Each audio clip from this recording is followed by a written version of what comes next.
Bago tuloy si Juan saka si Pedro, nag-apply ng trabaho. Ako nang pumasok, si Juan, in-interview. Sabi ng interviewer, sino ang presidente natin ngayon?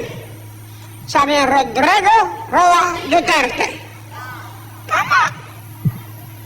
Sabi, kailan na-discover ni Magellan ang Pilipinas?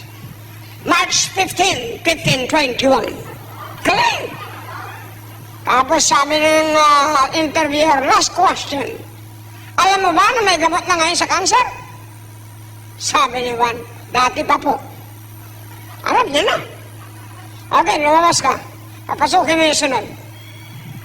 Pasok si Pedro, sabi na sa loob, ano sinabi mo sa loob?